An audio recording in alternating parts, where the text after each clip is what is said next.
Cars parked on pavements and sloped curbs, intrusive hedges and lately e-scooters parked across pathways, common sights that most pedestrians will consider a minor inconvenience to navigate around. But to plenty of other users, those with mobility disabilities or infirmities or parents with pushchairs, these obstructions are often impassable barriers to access that would require them to find an alternative, possibly even less safe route.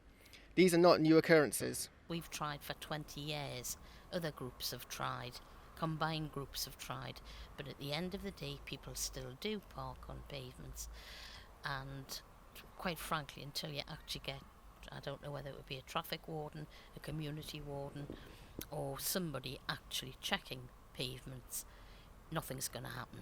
A badly parked vehicle of any description, you've got to be able to negotiate it, but this isn't just for perhaps the older or the disabled person. This is also for children who perhaps need to cross a road and you've got a car which isn't parked correctly. They've perhaps got to go onto the road to get across it, behind the car or in front of the car. General things like that. It's generally bad. And when you look at the highway code, it does actually say, parking not on the pavements. There are national laws, there are local guidance. The council has claimed that it has adopted a streets charter which is supposed to promote policies which try to make it difficult for obstruction to take place on the city centre's pavements. No pavement should be blocked. It's an individual responsibility, driver responsibility to ensure they're not blocking any path to public, and of course those who need to use the side of the road, disabled, wheelchairs, etc. And of course, as and when that happens, one can get in touch with the local authority through the reporting systems that's in place, and the council will do all it can to deal with those issues.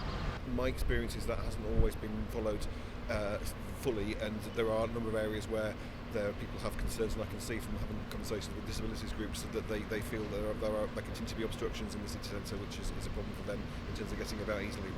We do get people will contact quite periodically, and they can't get past here, they can't get past there, they can't do this, they can't do that.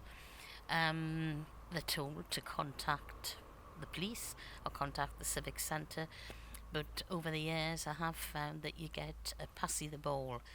The police say it's not their problem, and the city centre or the council say it's not their problem. So you're left in the middle, and when you've got cars who do it, and vehicles, service vehicles, who do it regularly, there's no excuse. Certainly in patches of Elswick Road and patches of West Road where there are a lot of businesses, thriving businesses, and people temporarily using the spaces, often parking on, touching on curves, as and when those reports come to us, we get it dealt with. It's a case of reminding every vehicle users to be very mindful of their actions so they don't cause obstruction to anybody else. So like the e-scooters, the e-bikes. E-scooters are a very good idea. Very good, quite commendable. But again, we know that the e-scooters, the actual parking arrangements and the riding of them are not enforced. So e-scooters are managed by Neuron. So Neuron services, one can directly telephone them, use the digital devices and make a complaint online with specific details. Similarly, if it's a vehicular related issue, contact the council. The details are on council's website, how to report. So more thorough, precise location is really helpful, i.e. this is where it is in this particular street, and council will send out relevant officers to check and see, identify where the problem is, and where possible lead prosecution if that's possible, of course. I think the council is aware that there is a potential for conflict. I don't think they're actively sort of trying to resolve that. And one of the things that I had talked about when e-scooters were introduced, the pilot scheme was introduced, was the need to have some better enforcement on this. And I don't think there is an active enforcement activity going on by on part of the council at the minute. They have tended to sit back and let things happen. And I know that is a risk factor which I know disability groups feel is a problem. They've tried, the council have tried, but it needs a bit more push.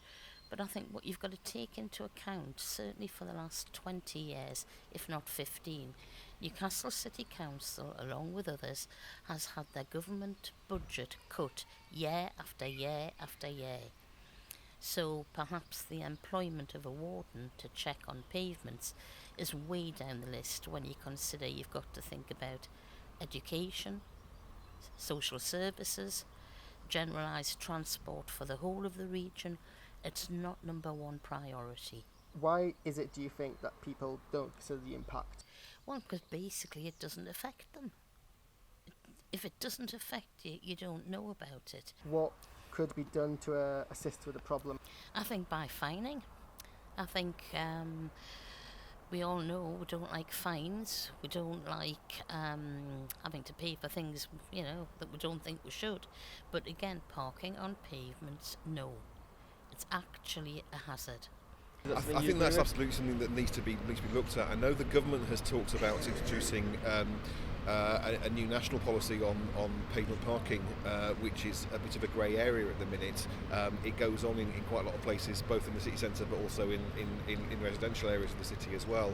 And there is not a lot of enforcement in place at the minute on that to prevent that. I know that it happens, but I know that it is a real problem for people using mobility scooters and other people using buggies, and at the minute that is a real difficulty for them. So that is a real consideration, and at the minute I don't think there is a great deal of active policy being pursued by the council on that. I think the key thing to say is, look, members of public and our electorates are our eyes and ears. You get to see issues that often, me and other councillors don't get to see. So come straight to us, report it to your immediate councillors, and use the system and report it to the council or a neuron when it comes to e-scooters. I think it's important for all people who are interested in walking and cycling to make these points loudly to their representatives, their councillors, and to keep on banging the drum on this. I hear this a lot from people, so it's clearly going on a lot. I know that there is always a difficulty for the council to be able to enforce everything. There is a cost to doing that. At the minute, I don't think they're getting that balance right. It'd be lovely to think we could maintain all the public realm in the city to the highest possible standard. Given the situation that the council is in financially, then he finds that difficult, and I think they need to look at whether they can allocate more resources in this area, certainly. A street charter is available on the Newcastle City Council website. The charter, signed by then Deputy Leader Joyce McCarthy in 2017, pledges that the City Council will keep pavements clear of obstructions from vehicles, wheelie bins and other hanging branches and shrubs. But despite this mandate, it appears lack of funding has led to a lack of priority given in enforcing these promises, leaving it to members of the public to continue to do the work in reporting these incidents or otherwise cope with manoeuvring around them.